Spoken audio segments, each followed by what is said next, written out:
Basta surgir um problema ou dificuldade para nós percebermos o quanto a nossa fé é pequena. Então, eu quero afirmar de que nestas 7 últimas semanas, praticamente, do ano de 2018, que nós estejamos sendo ensinados pela palavra para vivermos o milagre na hora que nós mais precisamos dele.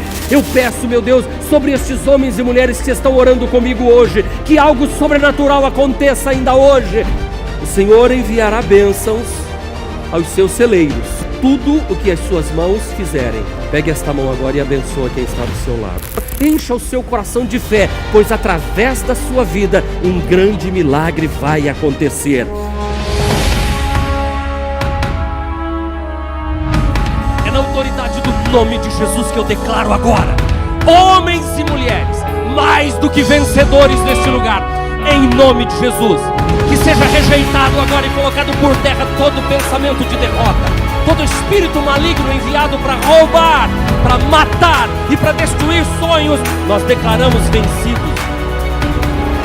E agora, sobre este homem e sobre esta mulher, está a unção da conquista, está a unção da vitória, está a unção da cura. Sobre este homem e esta mulher está agora a ousadia para vencer exércitos. Graça e paz, amada igreja, amém? Que privilégio, alegria estar aqui, podendo ministrar a palavra nesta noite. E ao mesmo tempo, que responsabilidade, não é mesmo?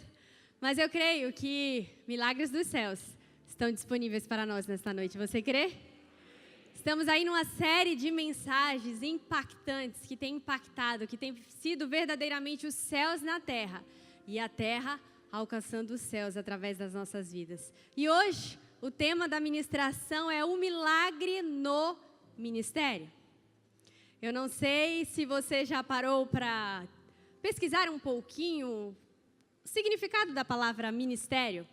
Nós vamos até o dicionário e vemos que ministério é uma tarefa, é uma obra, é uma atividade, é um trabalho ou um serviço.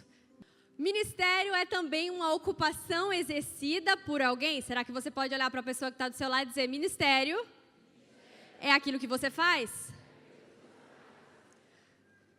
A palavra de Deus, que é o nosso guia, diz que eu e você fomos criados para o serviço. Nós fomos criados para desenvolver um ministério. Nós fomos criados para realizar obras. Aonde está isso? Em Efésios 2, verso 10. Porque somos criação de Deus, realizada em Cristo Jesus, para fazermos boas obras, as quais Deus preparou de antemão para que nós as praticássemos. Então, nós fomos chamados para realizar boas obras. Nós fomos chamados para o serviço, para uma atividade, para desenvolver um ministério. Todos nós fomos chamados. Aliás, a natureza da vida cristã se destaca e se define como o ministério. E a natureza do ministério é o serviço. A palavra de Deus em 2 Timóteo 1, verso 9, diz que Deus nos salvou e Deus nos chamou para sermos o seu povo.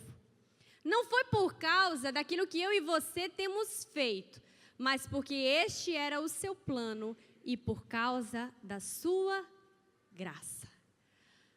Queridos, não é aquilo que eu faço ou aquilo que eu deixo de fazer que determina quem eu sou, mas quem eu sou em Deus determina aquilo que eu faço. Esse texto me deixa claro isso.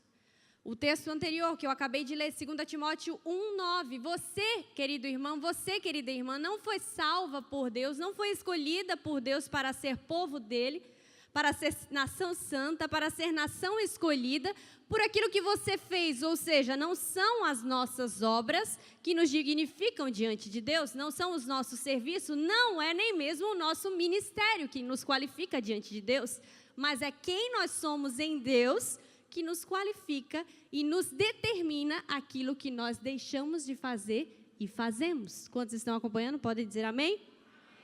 Jesus é o nosso maior exemplo. Jesus, o próprio Filho de Deus. Ele veio até esta terra como Filho de Deus, 100% homem, 100% Deus. E ele disse, olha, vocês devem olhar para mim e me imitar. Olha, vocês vão olhar e vão seguir os meus passos. Olha, eu, o Messias, eu não vim para ser servido, mas eu vim para servir. Ele mesmo nos deixou esse exemplo. Então, ser um cristão e não servir é uma antítese, é uma contradição. Talvez você esteja aqui nos primeiros caminhos do seu caminhar, nos primeiros passos do seu caminhar com Deus, e Deus quer falar algo ao seu coração. Ele quer revelar que Ele te escolheu, que Ele te chamou, que Ele te capacitou para uma missão.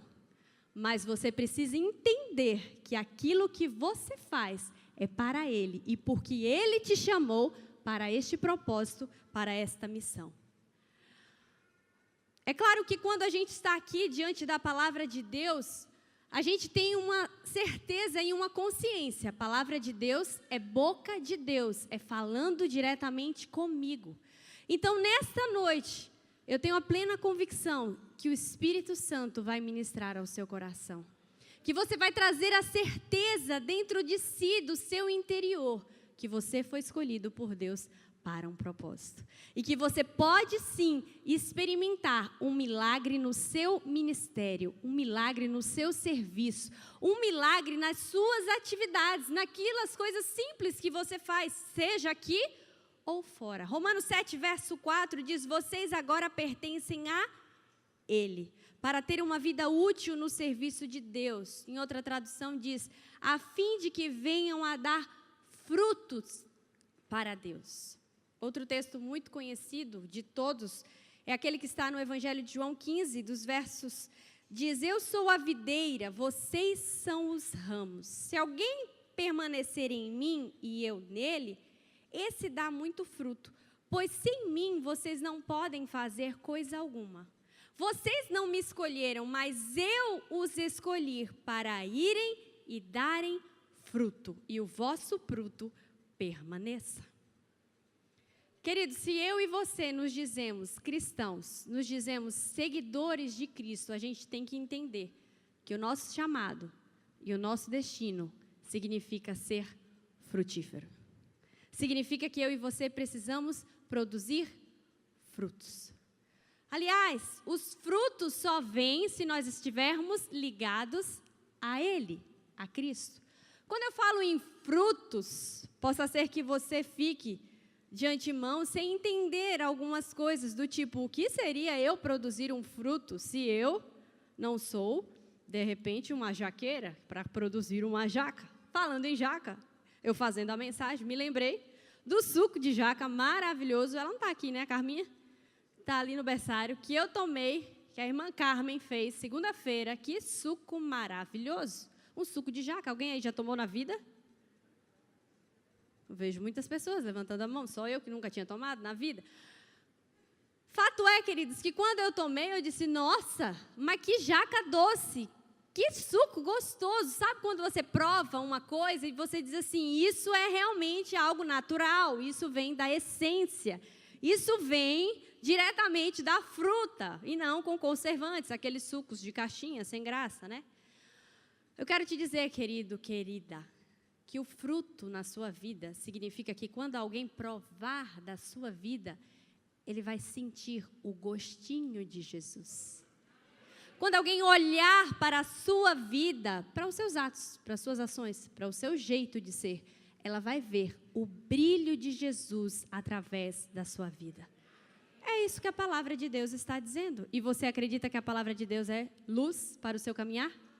Então feche os seus olhos neste momento e diga: Pai, a tua palavra é aquela que ilumina os meus caminhos, é aquela que abre o meu entendimento, é aquela que ministra ao meu coração. Por isso, Pai, que o meu coração nesta noite possa ser um terreno fértil, onde a palavra do Senhor encontre lugar e possa frutificar, a ponto de outras pessoas verem estes frutos. Em nome de Jesus, amém. É isso que a palavra de Deus nos está dizendo, queridos, no Evangelho de João. Se nós estamos enxertados na videira, se nós estamos enraizados na videira que é Cristo, se nós estamos mergulhados, ligados a Ele, nós produziremos resultados palpáveis, que farão as pessoas olharem e dizerem: uau, realmente, ele é um cristão de verdade. Mas veja que no texto não diz que nós vamos produzir apenas frutos, mas que nós vamos produzir muitos frutos. E que os nossos frutos vão durar. Querida, eu tenho a plena convicção, de acordo com a palavra de Deus, que os planos e os propósitos de Deus nas nossas vidas não são pequenos, não são modestos, são grandes. Vão muito além do que eu possa pensar, imaginar, criar expectativas. Por quê? Porque eles são trabalhar de Deus em mim. Então não é algo que vem do homem. Se fosse do homem, a gente tinha como explicar. Somar 1 mais 1 igual a 2. Mas como é de Deus, não tem como explicar nem imaginar. Ele mesmo disse isso no Evangelho de João, quando ele disse: aquele que crê em mim, aquele que se diz cristão, aquele a quem eu escolhi, aquele que crê em mim fará também as obras que eu tenho realizado. Fará coisas maiores ainda do que estas. Então vamos caminhar aí no sentido da mensagem. De início nós já vimos que fomos escolhidos por Deus para realizar grandes obras. De cara eu já vejo que as obras são atividades, serviços, o meu ministério, aquilo que eu vou desempenhar em nome de Deus, para Ele, em favor também do próximo, porque daqui a pouco a gente vai entender melhor isso. Ele me deixa claro que eu preciso apenas estar ligada a Ele, para que esses frutos sejam muitos e que eles permaneçam. E Ele ainda me diz que eu poderei produzir e realizar obras maiores do que Ele mesmo realizou quando esteve na terra. Ou seja, os frutos, os resultados que Deus espera das nossas vidas, através das nossas atitudes e ações, não são temporários. Não é coisa para uma semana, não é coisa para um mês, um ano, nem uma década. É uma coisa para ser por toda a nossa geração, para impactar eternamente aqui, dos céus para a terra, da terra para os céus. Mas tudo isso acontece como? Quando a gente está ligado a quem? A Ele. Então, queridos, não é uma obra qualquer, não é uma atividade qualquer, não é um ministério, não é um cumprimento de escala que Deus está esperando de nós. É algo que nós vivemos sobrenaturalmente através da vida de Jesus em nós. De dentro para fora, do nosso interior para o nosso exterior, afetando, influenciando as pessoas que estão ao nosso redor. Quando nós vamos para o ciclo de uma árvore, o ciclo de crescimento de uma planta frutífera, nós vemos que o fruto em si é a última coisa. O ciclo começa com uma semente que é plantada, uma semente que é regada, uma semente que é nutrida, que começa a germinar, a romper e a se abrir, criando raízes, para então vir para fora. Da mesma forma, queridos, esta palavra é a semente de Deus que é lançada nos nossos corações. E que eu oro para que neste momento essa semente encontre lugar no seu coração através do Espírito Santo, para que ela possa trabalhando áreas da sua vida que nem você percebe que Deus vai trabalhando, basta que você dê espaço. Ele vai trabalhando, ele vai fincando as suas raízes e aí sim você consegue revelar ao mundo aquilo que Deus quer trabalhar na sua vida. Porque de uma coisa é certa, que Deus te escolheu é fato, que Deus te chamou para uma obra a realizar é certo, que a natureza espera com expectativa para que você se revele enquanto esse chamado e capacitado por Deus, enquanto filho e filha de Deus, como nos diz em Romanos, é certo. Mas antes disso, Ele quer trabalhar dentro de você, de dentro para fora. É o Espírito Santo que te chama e te revela quem você foi criado para ser e o que você deve fazer. E esse sistema de raízes vai se infiltrando no nosso coração. Em qualquer construção, a estrutura mais importante é a própria fundação. O fruto, o que determina a qualidade, a quantidade do fruto é justamente a sua raiz. No nosso caso, no nosso relacionamento com Deus, a raiz é aqui dentro, é aquilo que está no nosso coração. É o nosso coração, que é o ponto de conexão com Jesus, que é a videira verdadeira. Eu pergunto, como está o seu coração? Quando nós vamos para a Bíblia, vemos homens e mulheres que frutificaram, que deram muitos frutos, que deixaram um legado imenso. Mas quando eu olho para a Bíblia e procuro alguém com o coração centrado em Deus, de quem você lembra? Um homem segundo o coração de Deus, de Davi. Então é com ele mesmo que a gente vai passar aqui boa parte da noite, entendendo. Porque o que mais me chamou a atenção, e a gente podia aqui passar a noite inteira falando dos grandes feitos de Davi. É só pegar a parte dos Salmos, boa parte do que ele escreveu, a gente vê o quanto de pessoas usam das suas palavras para falar com Deus, para adorar a Deus, para orar. E quanto os seus frutos impactaram aí tantas e continuam impactando inúmeras gerações. Ou seja, o fruto dele permaneceu por milhões e milhões e permanece. Mas quando a gente vai rastrear todos os seus frutos, a gente chega até a profundidade, até a raiz do coração de Davi. E é nesse momento que a gente vê, no momento da sua história inicial, o momento em que Deus plantou uma semente no coração de Davi. Nós vamos lembrar aqui a história de Davi.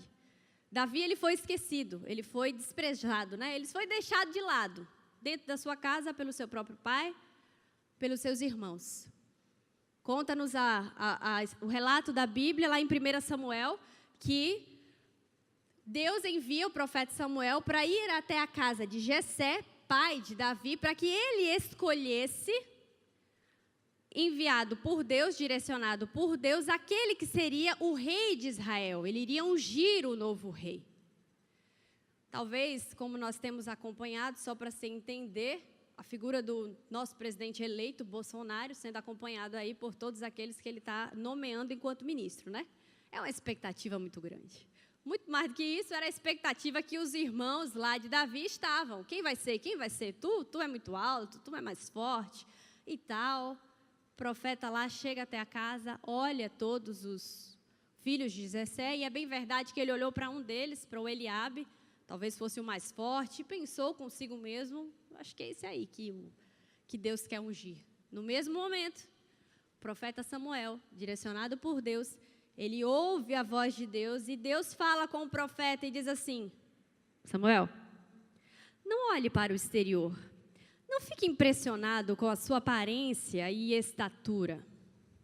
Sabe o que Deus estava dizendo ali, profeta Samuel? Samuel, eu estou examinando a mente, o coração, a raiz desses homens.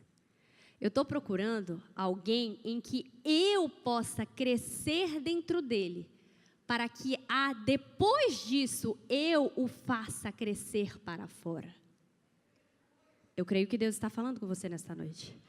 Deus está procurando aqui pessoas em quem ele possa crescer dentro, para que só então, depois, essas pessoas possam crescer para fora. Deus deseja trabalhar no nosso interior. Aliás, ele diz que está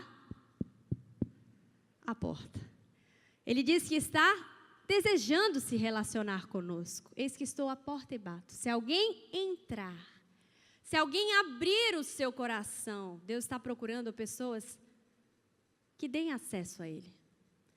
Pessoas que não estão com os seus corações trancados, cheios de amargura, falta de perdão, rancor. Deus está procurando pessoas às quais Ele possa ter acesso ao seu coração, à raiz de todas as coisas. Porque ao final das nossas vidas, queridos, o que vai valer é se de fato o nosso coração estava alinhado com o coração de Deus. Quais de nós não queremos, ao final das nossas vidas, ouvir a voz de Deus dizendo: muito bem, servo bom e fiel. Foste fiel naquilo que eu te dei, e sobre muito eu te colocarei. Olhando para a vida de Davi, queridos, porque foi Davi o escolhido. Foi Davi que foi ungido para ser o rei de Israel. O profeta Samuel pergunta lá: não tem outro não? Certeza? Nunca, never, que o Jessé ia lembrar do filhote lá, do caçulinha da casa, do baixinho, do sem gracinha. E nunca que ele imaginava que ele seria escolhido como o rei de Israel, ungido, mas ele foi escolhido. E quando a gente olha para a vida de Davi, a gente consegue entender como que ele conseguiu experimentar, como ele foi capaz, como que o seu coração estava fincado em Deus. E é assim que eu e você podemos aprender. Se eu e você queremos experimentar o milagre de Deus, dos céus, no ministério, nas nossas atividades, nas nossas ações, nós precisamos aprender. Nós precisamos entender que o nosso solo precisa estar filtrados em pelo menos 3 raízes nos solos. O primeiro solo é plantado no solo da intimidade. Diga comigo, intimidade. Mais do que qualquer serviço, queridos. Mais do que qualquer atividade. Aqui ninguém está falando de religiosidade, sim de intimidade. Deus quer construir uma intimidade conosco.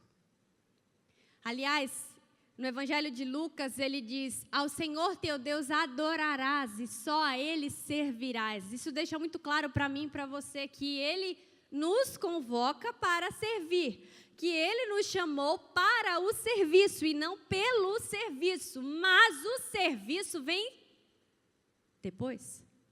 Primeiro eu preciso o quê? Adorar. E como é que eu adoro a Deus? É em espírito? É em verdade?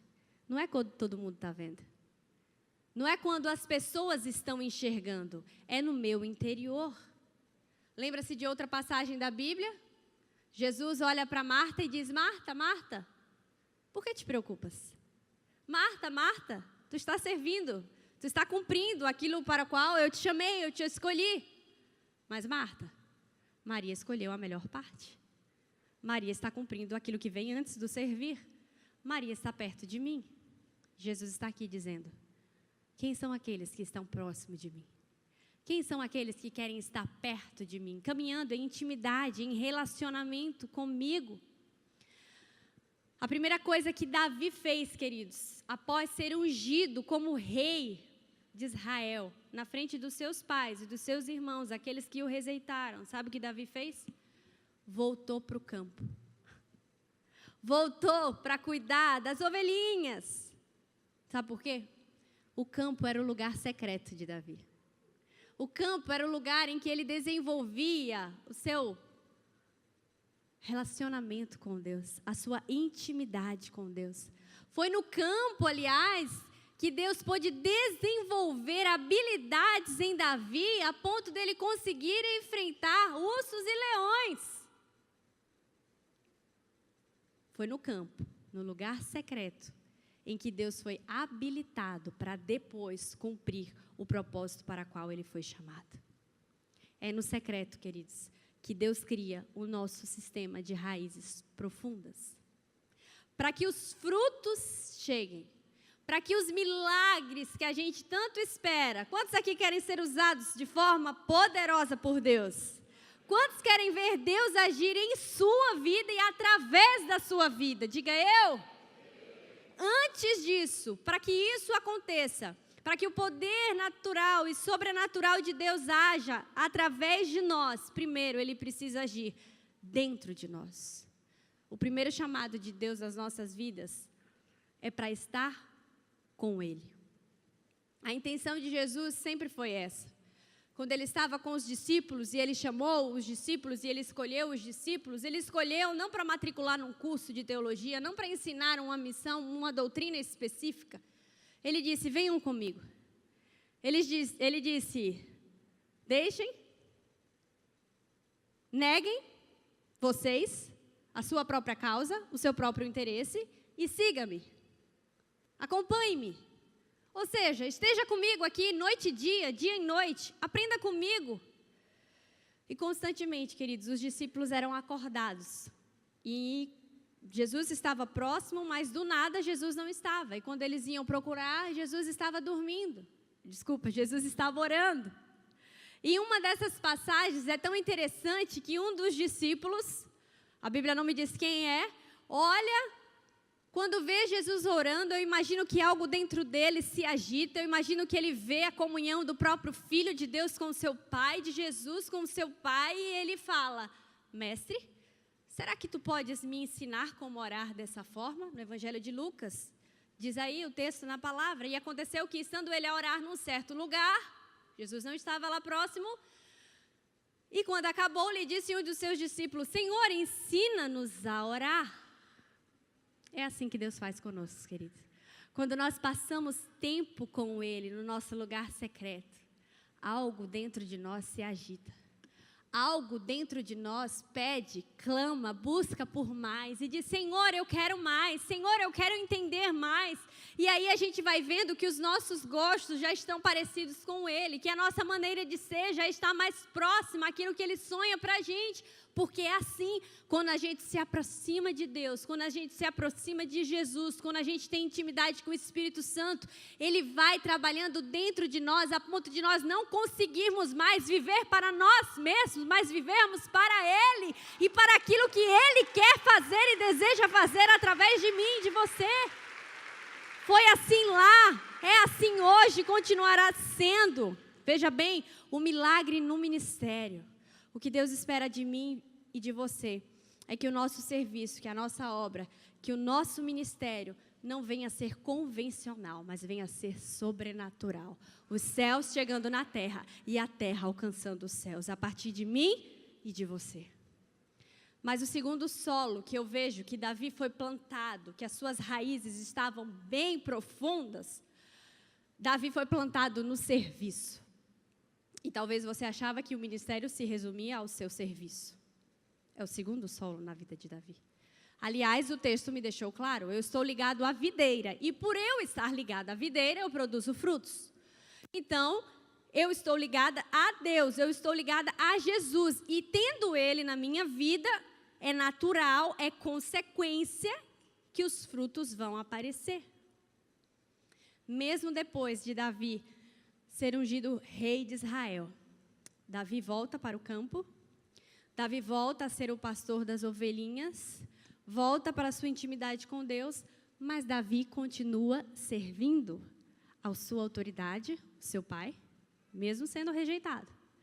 E Davi continua servindo aos seus irmãos, mesmo por muitas vezes sendo humilhado por eles. Conta-se aí que a gente vê em toda a passagem que Davi inclusive levava comida para os seus irmãos no campo de batalha. Davi não estava acostumado àquele lugar, mas ele ia até lá servir aos seus irmãos. Depois, quando o próprio rei Saul escolheu Davi para ser o ministro de louvor dele, né? Para tocar a harpa, para servir a ele, ele continuou servindo ao rei Saul. E aí veio uma frase que pulou nos meus olhos, neste tópico da mensagem, que diz assim, se o nosso servir nunca exigir que nos sacrifiquemos por algo maior que nós mesmos, então certamente nós estamos servindo a nós mesmos. Essa frase veio desse livro aqui, ó. Eu não sei falar o nome dele aqui, muito complicadinho, mas é Enraizados, os lugares escondidos onde Deus desenvolve você. Eu vejo que Davi, deixa a frase no telão, ele tinha consciência de que o servir dele não era reflexo daquilo que Deus o havia chamado para ser e para fazer. Davi sabia onde devia chegar. Ele seria rei de Israel. Ele estaria no palácio. Mas Deus não chegou para Davi e disse, vamos para o palácio que tu vai crescer agora. Não, não. Davi sabia, foi aqui que Deus me colocou? É aqui que eu vou frutificar. É aqui que eu vou servir. É aqui que eu vou dar o meu melhor. Eu vou ser humilhado? Vou. Eu vou ser criticado? Vou. Eu vou ser rejeitado? Vou. Eu não vou ser valorizado como tal? Vou. Mas quem disse que eu preciso que as pessoas me valorizem quando Deus é aquele que me valoriza? Quem disse que eu preciso que as pessoas digam quem eu sou quando eu sei quem eu sou em Deus? Quando eu sei que eu sou filha de Deus, que eu sou filho de Deus, que eu sou chamado por Deus, que eu sou escolhido por Deus e que eu sou capacitado por Deus para fazer aquilo que Ele me chamou para fazer. Não é aquilo que o fulano foi chamado para fazer. Não é aquilo que o ciclano foi chamado para fazer. Porque os irmãos de Davi continuaram fazendo o que foram chamados para fazer, guerrear no campo de batalha. Davi continuou fazendo aquilo que ele havia chamado para ser e fazer, cuidar de ovelhas, levar comida para os irmãos e depois ainda tocar a harpa para o rei Saul, sim ou não? Ser plantado no solo do serviço é assumir uma postura de humildade.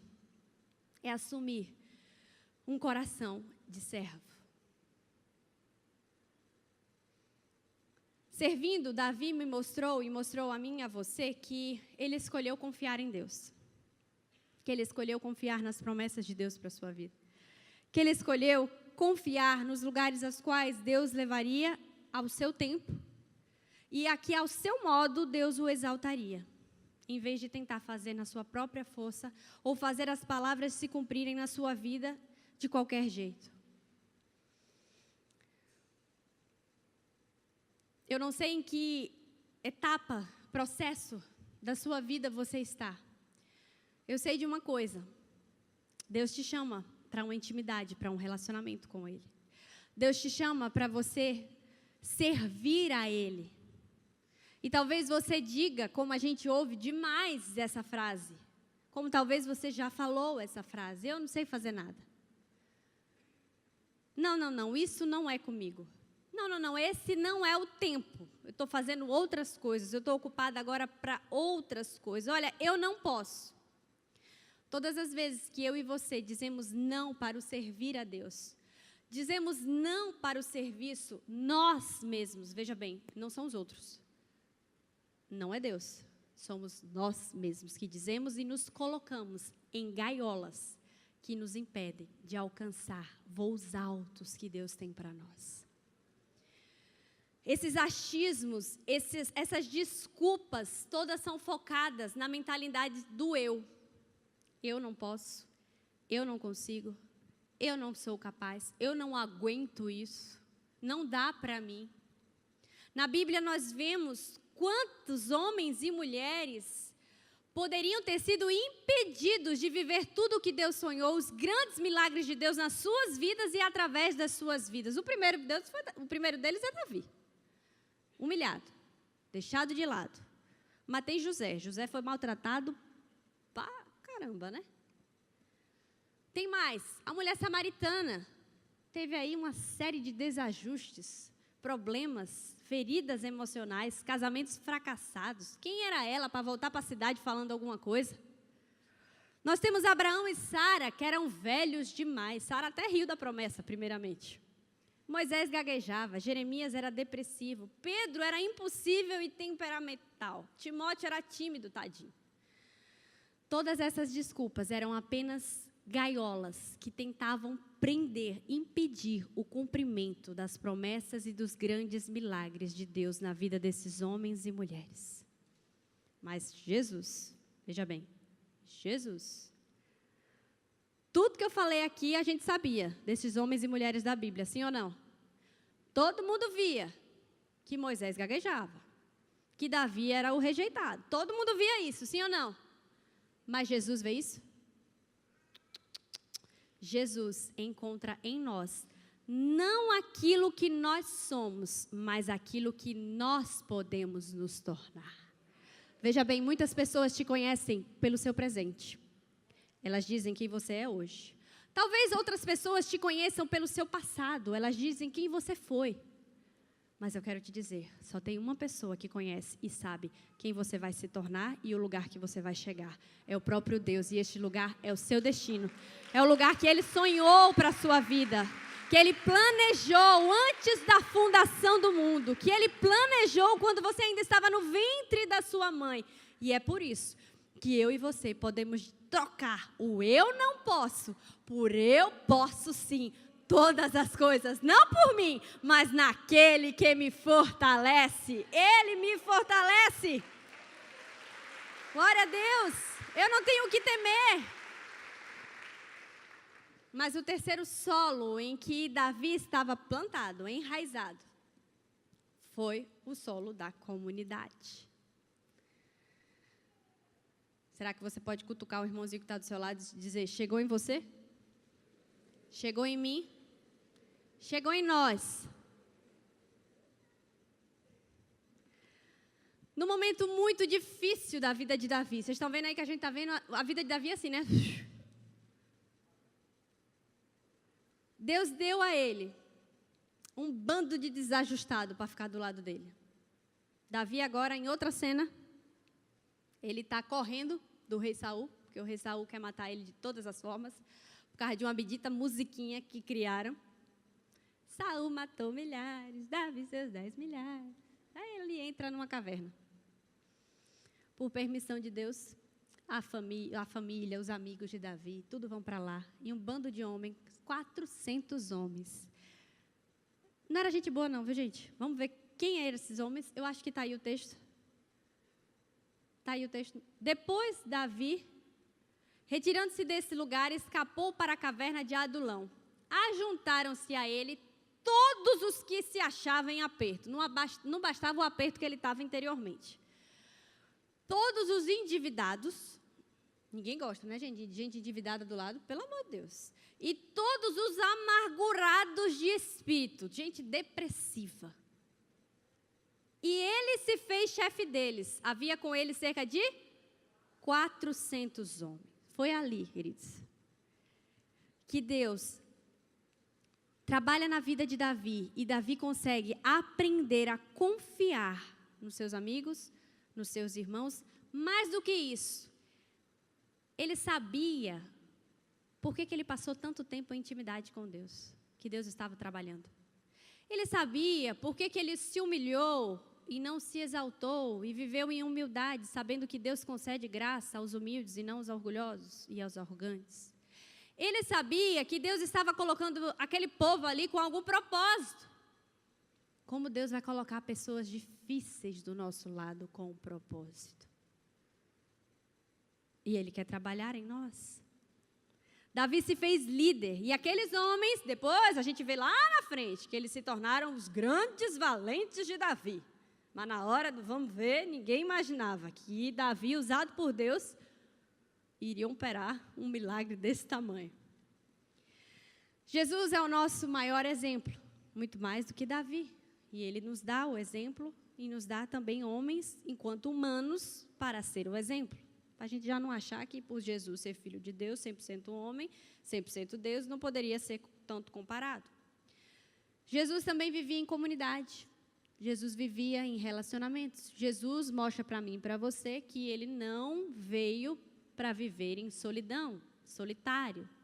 Aliás, tudo, né? Desde a criação do mundo, desde a criação, Deus criou as coisas sozinho?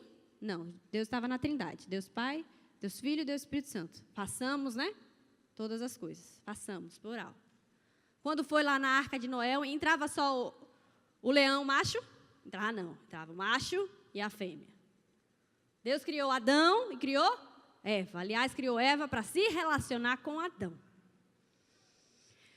Então, Jesus deixa bem claro que, mesmo ele sendo o líder dos seus discípulos, ele estando ali para liderar, ele não se distancia unilateralmente a ponto de não se relacionar, não abrir espaço para intimidade com os seus discípulos. Jesus deixa claro que as nossas conexões com as pessoas são muito importantes no que tange ao nosso relacionamento com Ele. A ponto dele ensinar.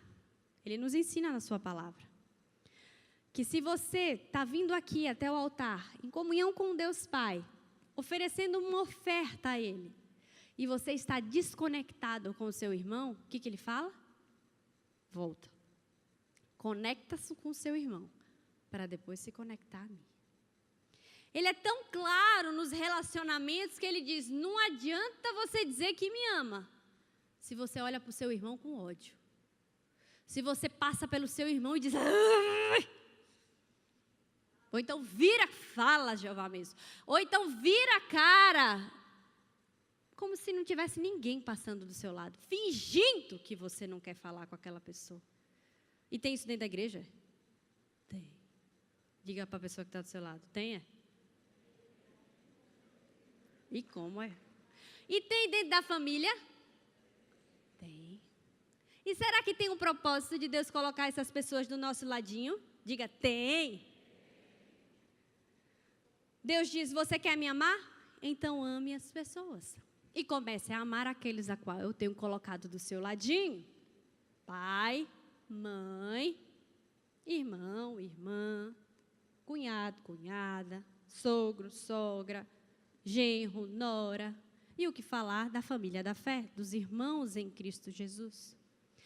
Aliás, queridos, é proposital que Deus não nos deu um olhar de 360 graus, ou deu? Parou aqui, né? Não tem mais gente atrás de mim, mas eu não consigo olhar.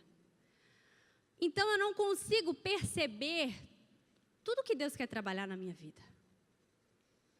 E não pense você que é só Deus que vai te revelar áreas que você precisa mudar. Não. Aliás, é Ele mesmo que vai trabalhar, porque é Ele que coloca e permite as pessoas ao seu lado, pessoas que vão até mesmo te ferir, pessoas que vão te machucar, mas que com isso você vai poder ser mudada, trabalhada e moldada. Nós temos que aceitar esse fato, que nós precisamos uns dos outros, porque Deus nos criou dessa forma. E enquanto a gente tenta operar fora daquilo que Deus nos colocou para viver, a gente vai sempre se envolver em problemas. Eu e você, queridos, todos nós temos pontos cegos. E quem melhor do que as pessoas que estão ao nosso lado para ver, não é? Eu fiz algo interessante há um bom tempinho atrás, e que foi muito legal, te aconselho a fazer. Procura aí 3 pessoas, agora não, com um tempinho, pessoas próximas a você, e pergunta para ela algumas qualidades que você tem. Pede para ela te falar, né? No olho ou no zap. Dá um tempo para ela pensar, porque de cara às vezes pode fingir alguma coisa, né? Pode dizer, vixe, não vou falar na cara, né? 3 qualidades e 3 defeitos. Aí você dá uma camuflada para a pessoa não ficar sem graça de dizer o seu defeito, né? Você lembra, né, cunhada, que eu te mandei isso? Ela até falou, gostei disso. 3 coisinhas que você diz assim, eu lembro que eu escrevi assim, dessas áreas eu posso melhorar. Não ficou melhor do que dizer defeito? Fala essa área. E eu fiquei impressionada com a resposta dela, com a resposta do outro, com a resposta da outra. De áreas que nem eu percebia que eram qualidades na minha vida. Mas, ao mesmo tempo, porque a gente se menospreza também. Vamos ser sinceros. Não sei você, mas muitas vezes, não valorizo assim tanto, não. E dos defeitos, coisas que eu achava que era qualidade. Mas que, sabe quando você peca por excesso? E que você não vê o quanto você afeta com isso as pessoas ao seu lado? E aí eu tenho tentado, viu, gente? Não mudei, não. Não é fácil, não. Deu a resposta, já mudou, é ruim, viu? É dia após dia, a gente vai se lapidando. Deus vai lapidando, Deus vai trabalhando. E eu sei que tem uma série de outros pontos que ninguém talvez teve coragem de falar. E que eu tenho que estar também ainda em intimidade com Deus, mas ou também sensível a outras pessoas, através de Deus, querer trabalhar e mudar áreas na minha vida. Não estou dizendo a você que toda pessoa tem permissão para dizer a você o que você deve fazer, o que você deve melhorar. Não, até porque tem gente que realmente só quer te prejudicar, só quer te fazer o mal, só quer te ferir, só quer te colocar para baixo. Mas o Espírito Santo vai te mostrar. Existem pessoas, sim, que caminham ao seu lado e que podem checar os seus pontos cegos e avisar sobre aquilo que estão vendo. E eu creio que Deus usa justamente estas pessoas para trabalhar na sua vida. Porque no final das contas, queridos, você sabia que Deus usa homens com o coração de Saul para revelar homens que tenham o coração de Davi? A questão é, o nosso coração tem sido do rei Saul ou do rei Davi? 2 reis ungidos, 2 reis escolhidos por Deus para governar a nação de Israel. 2 reis, tanto Saul quanto Davi, reinaram a mesma quantidade, cerca de 40 anos. Alcançaram vitórias, sucessos significativos. Ambos cometeram erros enormes. Davi não fez tudo certo, não. Deus usa pessoas, o quê? Imperfeitas. Mas os frutos que eles deixaram foram completamente diferentes. Saul é lembrado como um rei que foi rejeitado e lançado fora por Deus. O rei que tentou fazer as coisas à sua própria maneira. Davi não. Davi foi um homem segundo o coração de Deus. Davi foi um homem ao qual valorizava a presença de Deus, que se arrependia dos seus erros e dos seus pecados, que conseguiu passar o cetro, né, do seu trono para a próxima geração, que foi o seu filho Salomão. Mais do que isso, Davi veio se tornar o ancestral do próprio Jesus Cristo, o ressurreto. Em sua palavra nós vemos, o Cristo ressurreto é chamado de filho de Davi e assenta-se no trono de Davi.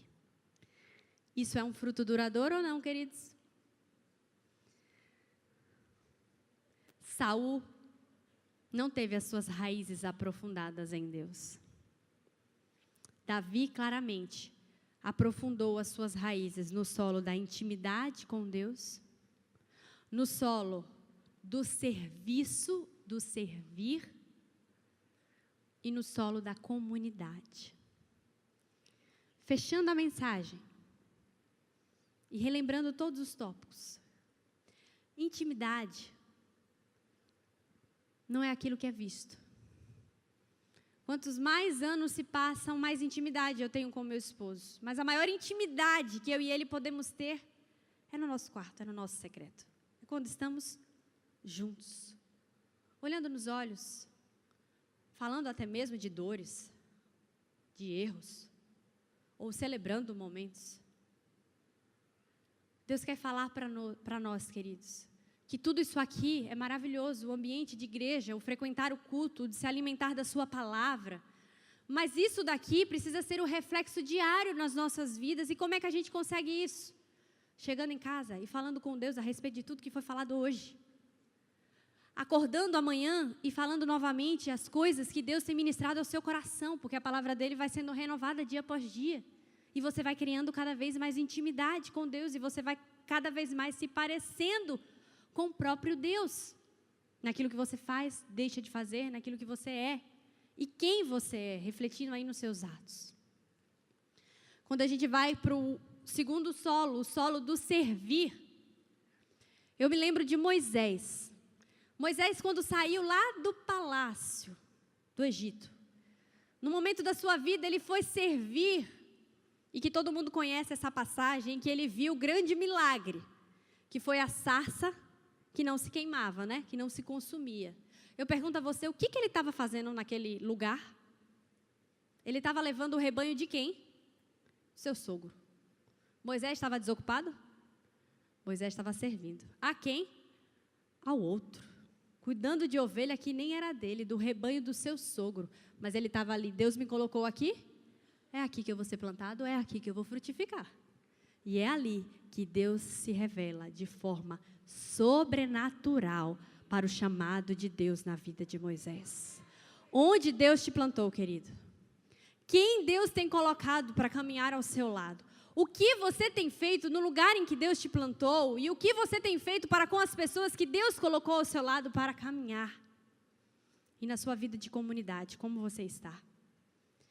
Às vezes a gente acha que só o que a gente faz é que vai trazer reflexos. Às vezes a gente olha na Bíblia e vê homens e mulheres destacados por aquilo que eles fizeram. Eu lembro agora, falar de uma mulher, né?